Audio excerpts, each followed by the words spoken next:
আসলে thank you. নতুনত্ব বলতে কিছু না। আগে কয়েকটা ইনিংস দেখবেন যে আমি কয়েকটা ভালো শুরু করার পরে আউট হয়ে গেছি, ইনিংসটা ক্যারি করতে পারি নাই। তো তারপরে রিয়েলাইজ করছি আমি যদি পাওয়ার প্লেটা ভালো ইউজ করতে পারি, তারপর নিজেকে কিছুটা সময় দেই, তাহলে মনে হয় আমার জন্য বেটার হবে। তো এটাই লাস্ট ম্যাচে ট্রাই করছি, সাকসেস হয়েছি। তো চেষ্টা থাকবে যে যে প্ল্যানে লাস্ট ম্যাচ খেলছি সেম প্ল্যানে সামনে ম্যাচগুলো খেলার। আসলে ছক্কার কোনো রহস্য নেই, আমি সবসময় চেষ্টা করি মেরিট অন দ্য বল খেলা।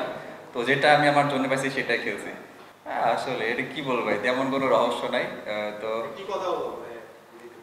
আসলে দেখেন, ওনার সাথে যখনই মাঠে একসাথে থাকি তখনই দেখবেন যে ওনার সাথে আমার কথা হয়, আর ওনার সাথে কথা বলতেই আমার ভালো লাগে। মানে আমি এনজয় করি ওনার সাথে কথা বলতে, আর আমার ওনার সাথে কথা বলে নিজের কনফিডেন্সটাও আমার বাড়ে। তো এটা আগে থেকে যখনই সামনাসামনি ওনার সাথে দেখা হয় তখনই চেষ্টা করি ওনার সাথে কিছুটা কথা বলার। না, তেমন কিছু বলে উনি কনগ্রেস জানাইছে, আর বলছে যে যেরকম ফ্লোতে আছে সেটা যাতে সামনে কন্টিনিউ করি। হ্যাঁ, আসলে আমার এরকম কখনো চিন্তা করি না যে সামনে কয়টা করব না করব। আমার সবসময় চেষ্টা থাকে যে নিজের বেস্টটা দিয়ে টিমকে ভালো কিছু কন্ট্রিবিউট করা। তো আমার সেম প্ল্যানে থাকবো আমি, যদি হয়ে যায় তাহলে তো মানে কপাল। প্রত্যাশা এমন কিছু নেই। আসলে দেখেন, সব ধরনের ম্যাচেই প্রেশার জিনিসটা থাকবেই। তো যে যতটুকু এটা ভালোভাবে হ্যান্ডেল করতে পারে সে তত রিল্যাক্স থাকে। তো চেষ্টা করবো যে প্রেশারে আসুক না কেন, আমি নিজে কাম থেকে নিজের বেস্টটা দিয়ে কীভাবে আমি আউটকামটা দিতে পারি। তো জাস্ট এটাই। আসলে দেখেন, যদি এইভাবে চিন্তা করি যে বিগ ম্যাচ, তাইলে হয়তো অনেক প্রেশার থাকবে। জাস্ট আমরা ম্যাচ বাই ম্যাচে যদি আমরা চিন্তা করি, তাহলে কালকের দিনটাও আগের মতোই একটা ম্যাচ।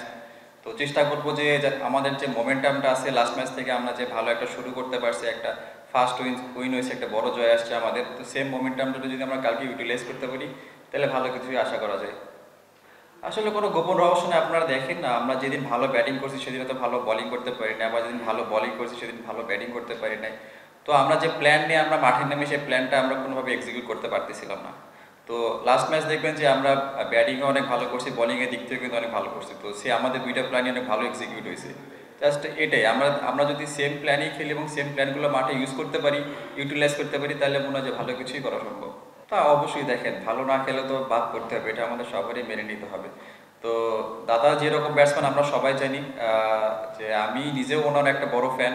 তো অবশ্যই সেদিক থেকে আমারও মন খারাপ যে উনি টিমে নাই। তো আশা করবো যে তাড়াতাড়ি, উনি যেভাবে লাস্ট দুইটা ম্যাচ খেলছে আপনারা দেখছেন, ওনার কনফিডেন্স লেভেলটাও এখন অনেক হাই।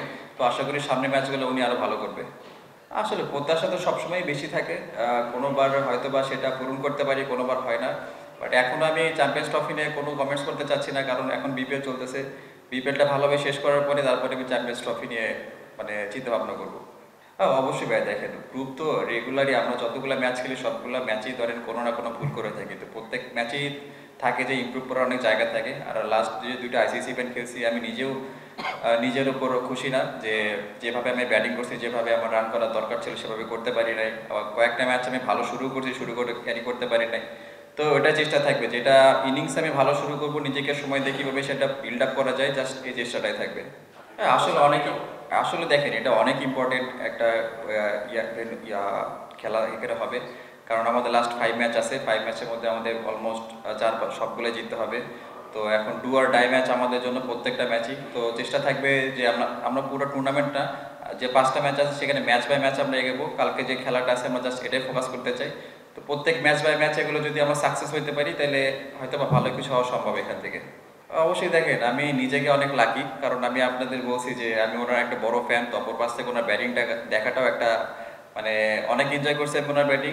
আর মানে কি বলবো, মানে চোখ জুড়ানো যেটা বলে আর কি, সব শটগুলো ওনার। প্রথম কোশ্চেন যেটা, যে আপনাকে যেটা আগেই বললাম যে ম্যাচ বাই ম্যাচ এগোনোর চিন্তা আমাদের। যদি আমরা ম্যাচ বাই ম্যাচে সাকসেস হতে পারি, তাহলে হয়তো বা টুর্নামেন্টটা ভালোভাবে শেষ করতে পারবো আমরা। আর সেকেন্ড যে কোশ্চেনটা বললেন, চেষ্টা থাকবে অবশ্যই ভালো করার। আমি লাস্ট ইন্টারন্যাশনাল কিছু ম্যাচে ভালো শুরু করছি, বাট আমি মানে কন্টিনিউ করতে পারি না মোমেন্টামটা। তো চেষ্টা থাকবে যে ভালো শুরু যদি কোনো ইনিংসে ভালো শুরু হয়, সেখানে আমি কিভাবে সময় নিয়ে আরও ভালো করতে পারি, জাস্ট এই প্ল্যানটাই থাকবে আমার। না, এরকম কোনো না। চাপ আমি আপনাদের বলছি যে চাপ তো সবসময়ই থাকে। তো এটা যে যতভাবে নিজেকে রিল্যাক্স রেখে এটা মানে কি করতে পারে, সেটাই ততটাই ভালো। আসলে আজকের আগে আমি কালকে ওনাদের কনগ্রাচুলেশনস জানাইছি। আজকে তেমন কিছু কথা ছিল, জাস্ট লাস্ট ম্যাচের কিছু বিষয় নিয়ে কথা হচ্ছিল। আর আমরা সবাই তো সবসময় মজা করি, তো এই সব বিষয় নিয়ে আর কোনো কথা হয় নাই। অবশ্যই তামিম ভাইয়ের ব্যাট তো মানে সিএ ব্যাট সব শেয়ার ব্যাট তিনিই পান। তো সিএ ব্যাট নিয়ে কথা হচ্ছিল যে ভাই আমারে যদি এরকম এরকম ব্যাট দেওয়া যায় আপনি যদি বলে দেন তাহলে হয়তো ব্যাট পাঠাবে। তো জাস্ট এই কথাগুলো হচ্ছিল, তো উনি বলছে যে ঠিক আছে আমি বলে দিব, উনি এরকম ভাবে ব্যাট পাঠাবে। অবশ্যই সালাউদ্দিন স্যার প্রত্যেক ম্যাচের পরই উনি ফোন দেয়, কি কি ভুল হয়েছে ম্যাচে সেই জিনিসগুলো ধরায় দেয়, আর কি কি ইমপ্রুভ করা যায় এখান থেকে সেটাও ধরায় দেয়। সুজন স্যার আছে, সুজন স্যার প্রত্যেক ম্যাচে নামার আগে আমাকে মানে মেন্টালি অনেক ভালোভাবে প্রিপেয়ার করে দেয় যে এই উইকেটে কীরকমভাবে ব্যাটিং করা উচিত, কীরকম রান করলে পাওয়ার প্লে কীভাবে ইউজ করতে হবে, সব কিছু উনি বলে দেয়। আর আমাদের টিমের ফিল্ডিং কোচ আছে ডিকেন স্যার, তো ওনার সাথে মানে এই সব ব্যাটিং নিয়েও সব কিছু ধরনের কথা হয়, আর উনিও আমাকে অনেকভাবে মোটিভেট করে। তো সব কিছু মিলে সব আলহামদুলিল্লাহ। জাতীয় দলের একজন কোচ দেশি হওয়াতে এই সুবিধাটা পাচ্ছেন নিশ্চয়ই, সালাউদ্দিন স্যার যেভাবে কাজ করছে। তো অবশ্যই তিনার সাথে সব কিছু শেয়ার করা যায়, আর তিনি আমাদের সব কিছু জানেন, আমাদের স্ট্রং জোন, উইক জোন এবং মেন্টাল কিভাবে আমরা থাকি সব কিছু উনি জানে। তো আরও ইজি হয়েছে আমাদের জন্য জিনিসটা। Thank you thank you.